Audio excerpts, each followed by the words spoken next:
Ladies and gentlemen, welcome to another Bulletproof for BJJ podcast. In the blue corner, weighing approximately 220 pounds, slightly portly, with a bit of a limp, but strong as hell, JT Tenacity. And in the red corner, slightly taller, standing at approximately 6 foot, weighing 185 pounds, with the thickest neck you've ever seen, Joseph Worthington. Hello, great to be here, ready to smash. 185 pounds, appreciate that little fucking jibe. It's just because I'm real heavy right now. I was trying to give you credit, bro, like you're lean. You know? Wait, I wouldn't be 200 at least. I'm like 92 kilos at the moment I didn't know that. Sorry, I apologize. At the moment right now. Oh, at the moment, right? Sorry, people. It's one of those things. Joe likes to make fun of me for being fat, and I like to make fun of him for being skinny, and neither of which is true. Today, we are talking about the strength continuum. What does this mean? We're going to talk about the three major types of strength you can have, or strength training practices. So we're going to talk about maximal strength, getting strong with the lower reps. We're going to talk about hypertrophy, building muscle, that kind of mid-range of sets and reps. And then we're going to talk about the upper end. We're talking about strength endurance, which is typically not what's talked about, and it's pretty tough training. And we use this in Bulletproof, and it gets used all around the world, all these different types of training. But we're going to break down what are the different types and how they apply to you. So what is the right tool for the job for you?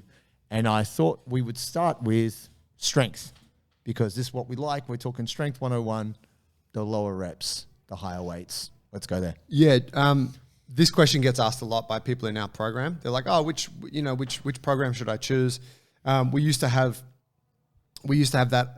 Our original program was Gym Strength Foundation. Yes. And it had 6 training cycles, or it had more. It had like 12 training cycles, right? Yeah. But it was 2 cycles of strength, and a cycle 6 weeks. But it was 2 cycles of strength, and then 2 cycles of hypertrophy, and then 2 cycles of muscular endurance, right? Yes. And then it was really nice how it cycled like that. That's right. Because you do 12 weeks focusing on one thing, and then 12 weeks on another, etc. But anyway, since we did the app, we redesigned those programs. We now have split them into 3 separate programs. A lot of people ask, which one's best for me? And so that was kind of partly the catalyst for this conversation. But then also realizing that for a lot of our listeners, obviously for those of you who are like really into the strength training and have that background, this will be very basic information for you. But for the standard jiu-jitsu player who's like, hey, I just want to get a bit stronger and do a bit of gym work to support what I'm doing on the mats, this stuff's probably new to you, and it's really handy to understand because it's just you understanding strength training better. And I think we can agree if you understand it better, you'll get more from it. Definitely. Right. And I think the challenge here is people, we're very visual creatures as humans. We look at someone, they go, yo, that guy looks strong. And what they're saying is that guy looks muscular. And really the misunderstanding around strength in terms of maximal strength is it's a type of coordination. And some people are good at certain movements.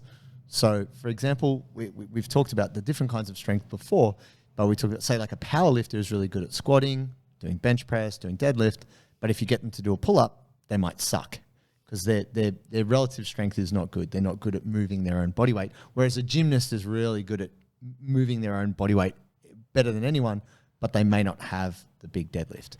The reason why we're talking about... They do, hey. They have you seen those do. tests they've done with gymnasts and bench press? Yes. And they're fucking strong. They're killer strong at it. But yeah, your point still makes sense. No, but the reason why I want to kind of riff on this a little bit is because there's a lot of gym bros out there who look like pretty buff and they've done really well at building muscle, but it doesn't mean that they're particularly strong. No. The reason why we care about strength is I actually learnt this from a guy called Charles Staley.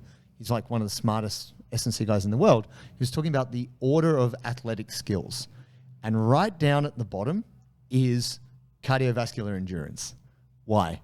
The reason it's the lowest order skill is because it's the easiest thing to improve and it also goes away the quickest.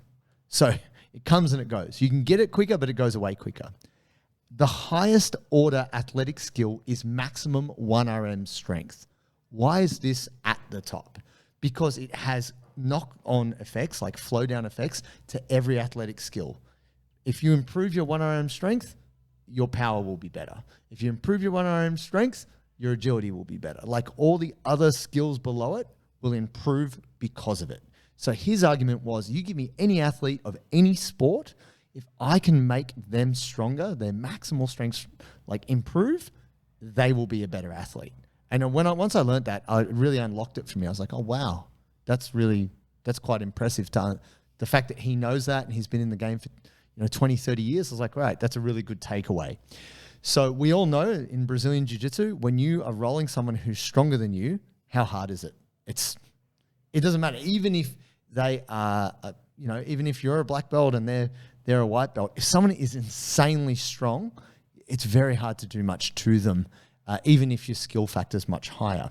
So what we're talking about in terms of developing strength, usually it's referred to as a percentage of RM, which is repetition maximum.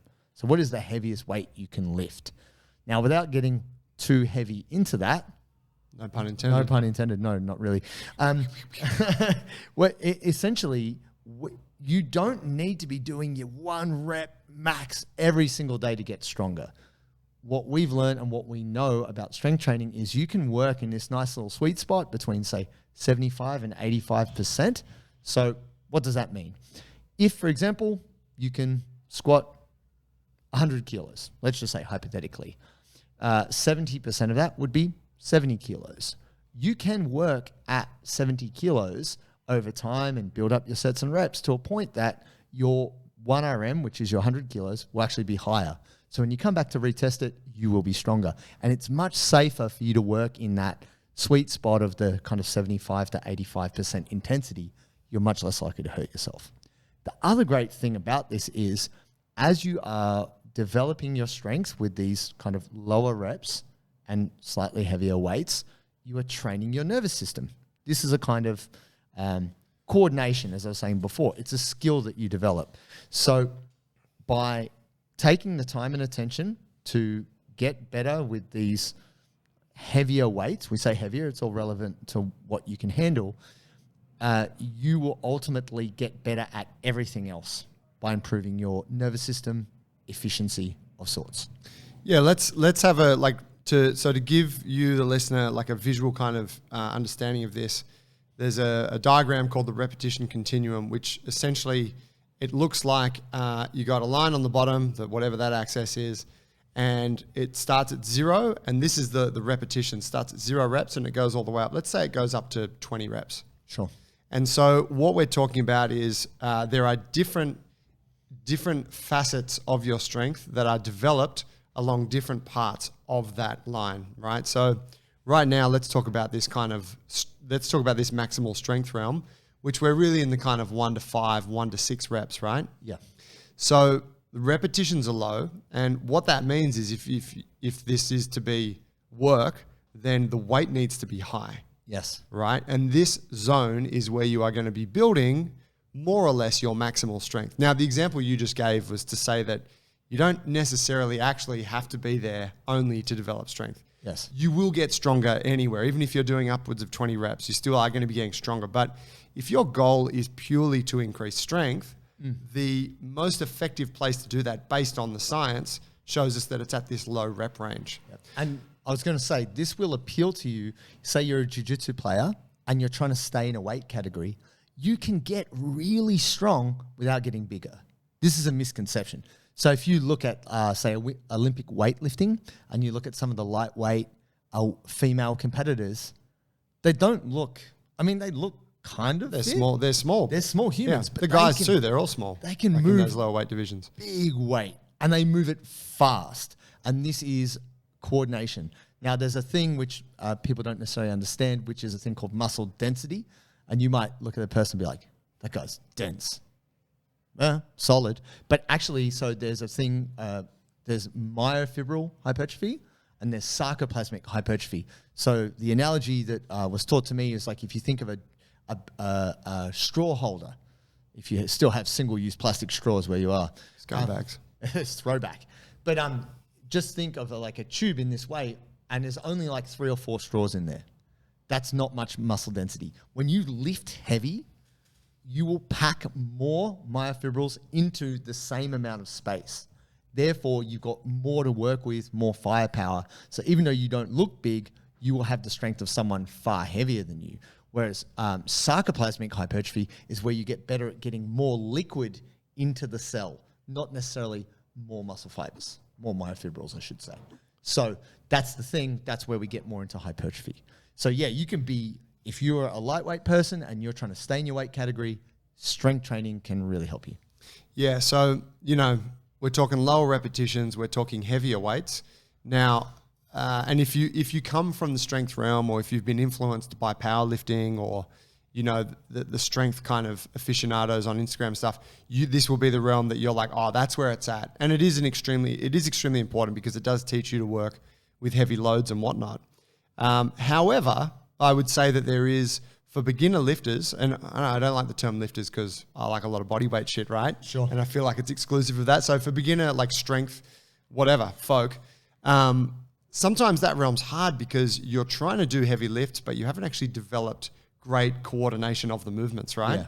And in that way, it's sometimes handier for those people to be working slightly higher reps. So now we're talking like between 8 and 12. Sure. And this is where we go into the more hypertrophy, right? Or bodybuilding type realm. Definitely. And I think what appeals to people about, also when you are lifting heavier, if your technique is not sound, the chance of injury is higher, right? Yeah. So it's really important. Bigger risk. We put the caveat on there that you make sure your technique is good, and maybe you need a coach to help you with this. As we know, we get coaching for jiu-jitsu. It's definitely worthwhile for you to, if someone's a reputable PT or a weightlifting coach, to book in with them and get some advice on your technique. Definitely don't talk to us about that. He said reputable. Do not get in touch. No. Don't download the app. No, never. It's not worth it. I mean, join 5,000 other people who are loving it and doing it right now. No. What I want to say with this is I started in hypertrophy because I wanted to look buff. Like I was like in the 90s, being buff was cool. We all started in hypertrophy because that's what everyone's doing at the gym. Like that's the classic gym thing, right? Just grab some dumbbells. Age 12. Tables. Like it's pretty safe. And really the feedback is fairly simple in terms of like, oh, did I get pumped? Like, did I get that pump sensation? Yeah. What they've shown over time, like there's been so many different studies to show that you can grow muscle lifting in the lower reps.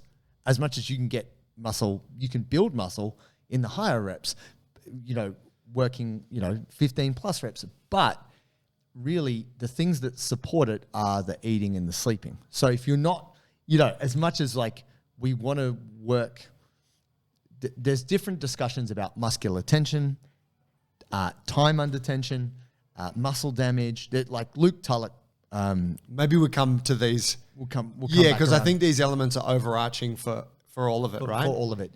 I guess what we'd say is like, if you are looking to build muscle, the classic or the almost cliche in a way, rep range is anywhere from 6 repetitions up to 12, 15. But then in some programs, depending on what you're doing, you might be doing 20 reps at the end of that. But then we're kind of crossing over into slightly different territory in terms of muscular endurance. And just to give you some clarity, hypertrophy as a word just refers to muscle growth. Hypergrowth, yeah. So just something getting bigger. Yeah. So that's that kind of mid-range, 6 to 15 type vibe. Now let's talk about the upper end of that, which is muscular endurance or strength endurance. Yeah, so strength endurance is just something most people don't want to talk about because it hurts. It's so uncomfortable. When you start getting into, say, I was exposed to this through kettlebells, through timed sets, where it was like, do this for 5 minutes. I was like, what's the sets and reps, bro? Yeah. No. There's one set. 5 or it's 5 minutes. You just have to keep going. Don't stop. Yeah. I'm like, I don't think I can last 2 minutes. What? This is crazy. And so it was kettlebell swings for 5 minutes. I was like, I couldn't believe it. And it just opened my mind up because when you first start doing anything in training, just being able to do 10 of a certain weight or movement will be a challenge. And then doing multiple sets of that will be a challenge. When you start getting into strength endurance, you want to definitely be working with much lighter weights. So potentially when we're talking about percentage of body weight or anything like that, depending on the movement, it might only be 15 or 20% of your body weight if it's a kettlebell or even if so for some of you out there, pull-ups might be really tough. But if you're in the military and you've done pull-ups your whole life, you're like, oh, well, let's just do 100 pull-ups. It's like, what? who can do 100 pull-ups. This CrossFit class sucks. It's crazy. But what is fantastic about this is working with the much kind of lower loads or lower stimulus, whether it's your body weight or a kettlebell, and working for these higher reps. You are really challenging your body's ability to deliver oxygen to the muscles and kind of keep it going, because you're going to produce lactate. You're going to pump out. And then it's really on your body's ability to help break down lactate and to pyruvate and just keep going. This is incredibly tough, guys. That's why no one does it. Almost no one does strength endurance work because it sucks. Yeah, it's painful. hard, but it's so good. Absolutely. So, you think about you think about the relationship between, like, we got the heavy strength stuff at one end, we got the strength endurance stuff at the other end, and in the middle there's the hypertrophy, right? Muscle gain thing. Something that's characteristic of that is if you think about the skill component of the exercises you're using, you are generally not going to be using high skill exercises at the strength endurance end. No. Because it's a lot of repetition. So think of a high skill exercise. It might be kettlebell snatch, it might be a barbell snatch, or it might be any form of Olympic weightlifting. But even like single leg type exercises, right? Yeah. Turkish get-ups, single leg Romanian deadlifts, whatever. These are tricky exercises that involve quite a bit of coordination. And so they are best used towards the lower end of the rep ranges. When you get to that strength endurance stuff, you want to be working more simple stuff, right? Push-ups, pull-up, push-ups, rows, whatever, squats, deadlifts, that kind of thing, Jump swings. squats. Yeah. Exactly.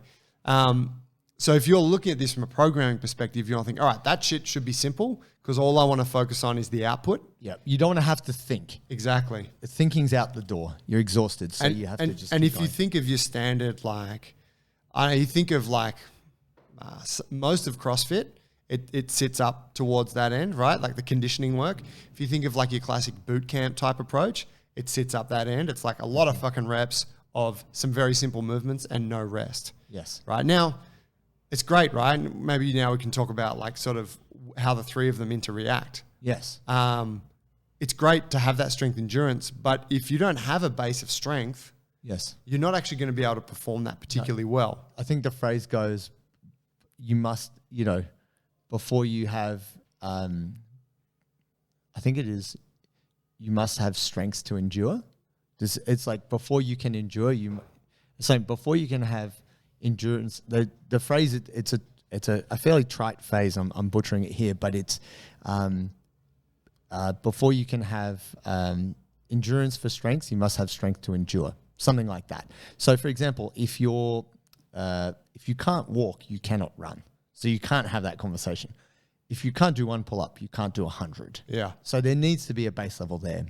I think where we're talking about here is, for example, if you're someone who really struggles with, like people always hitting us up about conditioning. People always like, oh, like how do I get fitter? I'm thinking about starting swimming. Or, I'm thinking about, I'm going to run a half marathon. It's like, you can do all these things and you're working around the edges, but you're not actually getting to the heart of it. Whereas if you went to a wrestling class and you literally have to do like shadow wrestling, where you kind of do motions and then they go shoot, sprawl, and it's just whenever the coach commands, you have to do this dynamic action. And for most people, once you're familiar with wrestling, sprawling, shooting and sprawling are very fundamental motions once you're familiar. And to be able to do them well when you're tired is brutal. That is very specific conditioning to grappling. And that is strength endurance. You have to keep performing these movements over and over and over again under complete fatigue. Now, we're not going to go really hard into energy systems, but you could say that in a wrestling class, you might shoot and sprawl 100 times, if not more. That is absolutely the epitome of strength endurance. There's huge benefits into what that will do for helping you improve your circulation, your overall recovery, and basically, not that you will get more skilled in that way, but you will develop efficiency by doing these multiple reps. Now, I'm going to throw back pretty hard for a second here to old school Tudor Bomper. For those of you out there who are in the world of S&C, you're familiar with his textbook, which is this thick. But there's this classic old kind of double helix, which is like the first form of periodization. Now, Russians claim it, but maybe Germans did it, who knows? But basically at the bottom, you have weight. And at the top, you have reps. And they cross over. So they're kind of meeting, and then they start to come in, and then the reps, the weight starts to increase and the reps start to go down. They meet in the middle. This middle spot is hypertrophy. And then they start to cross over, and then the weight gets really high and the reps get really low. And this is the most basic form. Now, there are some numbers around that, similar to what you're saying with the strength continuum. But this was the idea that they took athletes from like 5 years old, gave them a broomstick, and made them do snatches, and made them do high pulls and all these things.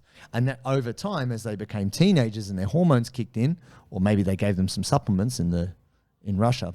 Golden era. Yeah, well, Makachev. Oh, we had supplements. Coach, say supplements. Wrestle. 15 Makachev, hours. are you pointing the finger? Right. You haven't heard the conspiracy about all that? Makachev? That Makachev has just been on steroids since he was a kid? His No. whole life? No. Oh, no, in Russia, we just, these supplements. Oh, yeah. Jules, is there any basis to this claim? Bro, we're getting off topic here. Just Google Makachev steroids. The whole internet's talking about it because it's like, it gives water and give vitamins. But we all know that Russia has been juicing their athletes for as long as they've been competing, right? So anyway, to the side. So once they hit their kind of teen years, they start to up the weight a bit and reduce the volume a bit. And then as they start to turn into fully fledged adults, then they start to give them the heavier weights and the lower reps, but they've got like 15 years of skill under their belt. Yeah. So how does this apply to you? If you haven't done any kind of lifting or training before, you've got to think about what is the right tool for the job. That's usually what I ask somebody. Someone's like, oh, what program should I do? So if we just very briefly relate this back to our program. So we have Swole, which is the hypertrophy program. We have our Strength 101, and then we have muscle cardio. Plus. And so if you're like, oh, where do I want to go with this? If you are somebody who hasn't really trained ever, I would actually recommend Swole. I actually think hypertrophy is a really safe, sweet spot to get familiar with technique. There's enough volume in there to get the skill practice. You're not lifting really heavy, so you can just get accustomed to that. And it's a good way to get some newbie gains. Because when you first start, that first 6 to 12 weeks is amazing. Yeah. You just... Oh, dude, that first six to 12 months. Mate, everything works. If you've not been trained and you jump into a consistent process and for sure. You get so strong, you're like, oh, this is magic, this strength training business. I would agree with that. Yeah, hypertrophy, that sort of range is a great place to start. I think that, the other side of it is often it doesn't matter too much, right? Yes. And this is the reality is that like, if you're jumping in, you're like, oh, look, I got a friend and they do 5x5s. They love doing, jump in and do that. And you're new to it. You will get stronger and you will put on muscle mass. Yes. Or you got a friend that's doing like boot camp stuff in the park. You will get a bit stronger, you will build a bigger gas tank, and you're probably going to put on some muscle mass. Like it all works, right? And this is where it's important. Like we want to pass on the science to you guys. And if you really dig into it, the science is the science. But for most of us and our people, it doesn't matter that much because most of us are just not doing any strength training. No. Right? Or we're doing some, but we're not particularly consistent. Yes. So the main thing would be get consistent, do something, and you will notice gains. Yeah. But absolutely, I would agree with that the hypertrophy realm, that kind of 6 to 15 reps, is a really good spot to start because the loads aren't super high. No. The exercises aren't super hard, but they're also not easy, right? There's a skill curve there. You're going to have to get good at it.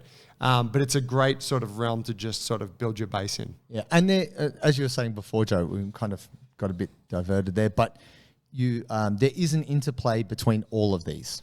So, for example, if you do more hypertrophy-based training and you are trying to build muscle, this will help your strength training. Like when you switch, like if you spend time putting on a bit of muscle, you feel like, I'm stronger, I've built muscle. What's the difference? I'm stronger. But when you then take that new capacity that you've built to a more classic lower rep, higher weight thing, you got more to work with. You've got more cross-sectional size. So your capacity to get stronger is higher. Yeah.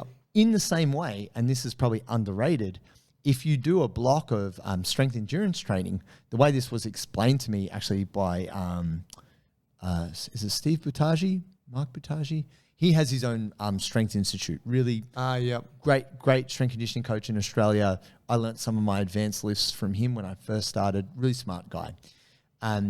He was talking about pipes going into a house. So he's like, imagine you're having a party in a house, but there's only one door and everyone's trying to get in the house. And there's also no doors out. There's only one door in, one door out. Also, there's one toilet, but the pipe is small and it gets clogged. You're at a party. That's a problem. Also, there's only one tap and one sink. He's like, this is a crappy muscle. That's what that house is. If you're trying to throw a big party, which is have big performance, make that muscle do lots of hard work, whether it's jiu-jitsu, running, triathlons, all this stuff, you want to make sure you've got heaps of doors in, heaps of doors out. You want to have heaps of taps, sinks, lots of toilets. Like essentially when you build strength endurance, you also improve capillarization. So you improve the delivery systems. It's much easier for blood to get into the muscle. It's also much easier for you to get rid of the waste products. So I don't know if you ever see okay, not that you're necessarily checking out Pervin on cyclists' legs. If you look at the legs of like a Tour de France cyclist and you look at how vascular they are, horse legs, it's crazy, right? Because they have produced so much volume of work. They need that delivery system to be really good. So if you do a block of strength endurance training, when you come to do hypertrophy or you come to do strength training, the delivery mechanisms for getting nutrition to the muscle, oxygen to the muscle are way better. So it'll be far easier for you to recover, the whole kit and caboodle. So that's why originally when we programmed, we had these cycles kind of worked together so that you could benefit from all of them. But what we found was actually people didn't stick to the whole program. It was like 2 years long. Yeah. People might do 3 to 6 months and they're like, I want to change this up. So I think at least from what I know from the feedback we got from our people, that's why we chose to kind of separate it in the way we did. Yeah. Yeah. Someone actually asked me yesterday, one of the users, she said, look, I was doing that. I was really far into it. Could I just do 2 cycles of Swole, then 2 cycles of muscle cardio? I'm like, that's great. Do that. Yeah. Like that's an awesome way to do it. It's a good idea. But yeah, so look, on that, like the specifics of what you do don't matter too much. But if there's one thing we know, it's that being strong and having some muscle mass is really important to support everything else you want to do. And if we can think of the example of like someone who's weak and is not particularly coordinated, and you see this, you'll see someone that will like roll into a jiu-jitsu class and they don't have an athletic background and they're like, I just, want to get involved. If you get that person doing like hundreds of, you're just saying like in a wrestling in a stand-up class, hundreds of sprawls, hundreds of shots, their body's not in a good position to do that kind of work safely. It won't hold up under the rigors. Right, the joints are not protected. There's just a lack of stability. There's a lack of kind of strength to the structure as a whole. So if we take that person and we go, hey, do some basic strength training, 5 reps, 10 reps, doesn't fucking matter. Just get strong and basic through these positions. When we throw that person a few months later into this high repetition stuff, now they have a little bit more structure. They're a bit more robust. And I think that that's a really important thing to consider for yourself is like, do you have that robustness? Yeah. Right? Before you worry about conditioning and I want to build a bigger gas tank and I want the high reps, it's like, man, get strong, get stable, make sure the structure is fortified. Yep. And then you can start to fuck with this capacity stuff. Fortify yourself, fool. So, I mean, that was the original structure, right? We had put it as hypertrophy for a good 3 months, which is 2 cycles. Going to get some good gains there. Yep. Evolve that into some strength, like just your lower repetition, slightly heavier weight. That's another 3 months under your belt. You've done a good 6 months of training. That's a pretty good start for you to then, if you want to do strength endurance, you can. And the idea of cycling through these was in the name of people not getting too stale or too stuck. Diversity. Yeah, to mix up the stimulus. But there's one frequently asked question. Sorry to cut you off. Please. I know that people are going to say, what standards? Like, where's that sit? Oh, okay. Right. And here's the deal with standards program. The standards program evolves as you do. And so what you will see is that for a given exercise, as you progress, it will go through these different areas of stimulus. So sometimes it'll be low reps, you'll be getting strong. And then as you've mastered that, it'll move more to a hypertrophy realm. Then it will move more to an endurance realm. And then it will jump back. Yeah. So in that way, it's like that program is just evolving as you do. Man, standards it's so awesome. And I'm not saying this is not like a pat on the back. The reason why I say this is everyone develops at different rates, right? And so even between Joey and myself, I know there's certain things I do that will get stronger week on week on week. It doesn't matter what I do. Every time I show up, I get better.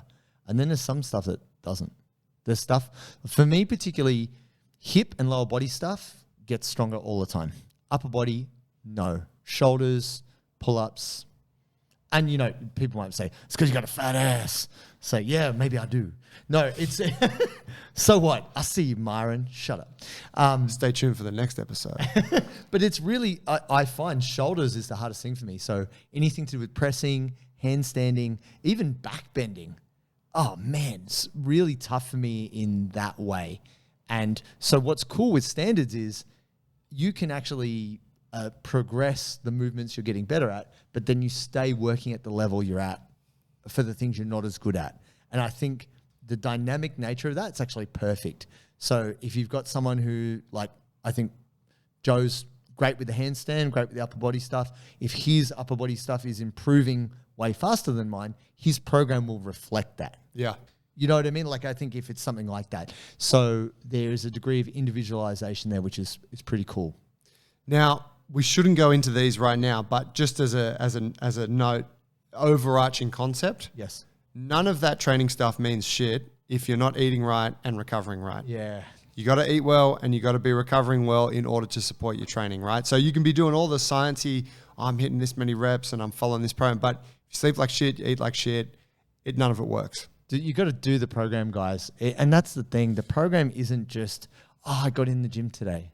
That's not what it is. Like, you know, why would you save money and then you're like, I've got $100 here. I'm just going to set it on fire. Why did you even save it in the first place? Like, you've got to think that you've done this workout to put your body in a position to then get better afterwards. You're not getting stronger at the time. You're breaking your body down. The part where you get stronger is when you sleep, is when you eat. So if you're putting crappy building blocks in there, you're not going to build a great building. And in the same way, if you don't let the concrete set, then you're not going to have a strong structure. You're like, it's kind of set. Let's just load it up. Crumble. It's really important that, and this is the hardest thing, and don't get me wrong, I'm impatient. I'm impatient as anyone. But I do understand that it's going to take me 2 days to bounce back. So I'm not going to rush that. And it's because my goal is to be strong. So if you actually say you want to get stronger or you say you want to build muscle, make sure you do the actual things which are going to help build the thing you want. Now we've got a voicemail. Oh, yeah. This one has actually come through in 2 parts. And we're just going to play the first part because time is of the essence. But also I think the message is articulated well in this. Sender's name is Big Harris. Big Harris. Hey, how we doing today, fellas? You guys are awesome. You guys rock. Aussie, Aussie, Aussie. Appreciate you guys very much. Got a question about big man jiu-jitsu. I'm 6'10", 350 pounds, Oof. A white belt. Had my first comp last month, and I actually beat a purple belt heavyweight. It seems like when you get to the bigger weight classes, people don't really care about your achievement. It's just like, you're big and strong. You should be able to do that. You know, I'm not trying to toot my own horn at all. I have tapped a couple of brown belts and multiple purple belts, blue belts. You know, I feel like I can roll with anybody, but they just chop it up to, you're big and strong and you can bench press people and you can elevate people. So what can I do as a big guy to really elevate my game to the point where it will be respected, where I'm not just, wrestling and wrist control and turtle breakdown and just staying heavy on a guy and winning. I want to actually get that respect from my skill. I'm tired of being the big guy that's good at jiu-jitsu because he's big and strong and knows how to wrestle. I want to be able to actually have that respect from my skills. I've been training 2 years in a gi, 6 months now in a no-gi. You guys rock. Please, if you could do an episode about big man jiu-jitsu and what we can do other than side control, straight arm lock, Kimura, Americana, north-south, and rear naked, let me know. Thank you. Amazing. Big Harris, what a legend. I'm just Joey trying Diaz in the house. Joyzy Jiu-Jitsu. I'm trying to imagine just having Big Harris walk into one of my classes, be like, oh my God, Fuck this guy. this is going to be so tough, right? So on the second part of his message, he just mentioned his coaches encouraged him to play more jiu-jitsu. And he's like, how do I do that? Yeah. Right. And this is a dilemma, right? You can see it. You'd be like, fuck, you're big, you are strong. And naturally there's certain techniques, old school ones, that are going to really work well for you. These are a lot of the techniques that I've relied on. I'm sure. Same for you, right? There is this thing, big guy, big person jiu-jitsu. But what he's saying is, I don't want to be labeled that guy. I actually want to have good jiu-jitsu. I think because for some people it's quite hard, this idea of play, because you're trying to strangle each other. It's hard to turn that into play, right? Especially if you're competitive, you're a big guy and you're trying to make it happen. I'm going to say play guard because all the things he described are top game. Yeah. You know, and Put yourself in a position where your weight is not really Your being biggest used to advantage. its maximum effect. But if you have really long legs, right? You think about Hodger Gracie. Hodger Gracie is a really big human. He's a big frame guy, really long legs. Closed guard is something there.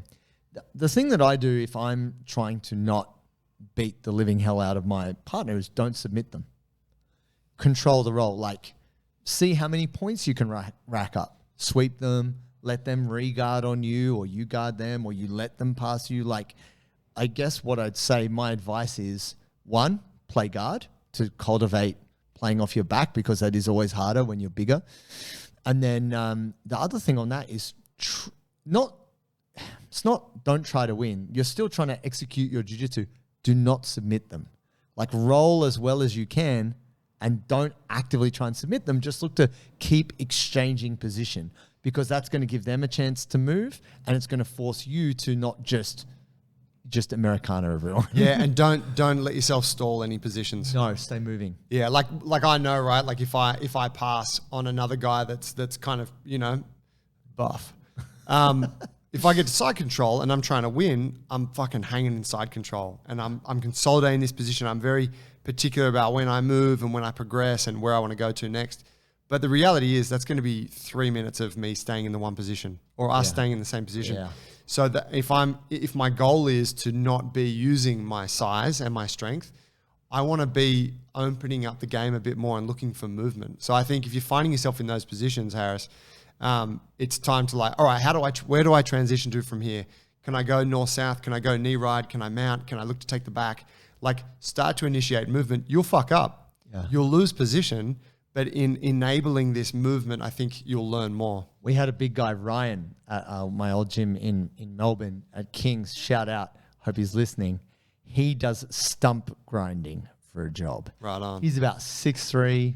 He'd be about, probably 200, almost 300 pounds type guy. He was doing birimbolos. It was crazy. You just see big guy. You're like, oh, Jesus. Sits the guard, gets the pants, whoop. Inverting, you're like, oh, big Ryan. Like, I take a bit. People just didn't expect that from him. But he's like, no, I'm trying to show my skill. You know, and I think when you display something that doesn't require your physical control over your opponent, but more physical control over yourself, that's when people are like, yo, that's skillful. Or like, whoa, that guy moves well. And that usually speaks a bit more to flexibility, as Joey, as you were saying, movement in general. Less crush, more movement. I think when you start to do that, then you get a big guy who can move well. And I think this is what has made Buchecha so dominant. Yeah. That's kind of scary. And you save your crush top game for competition. Yeah. Right? When it matters. You're like, all right, I go back to my A game. But you consciously try to play the stuff that you're less familiar with. Yeah, and don't do any strength training.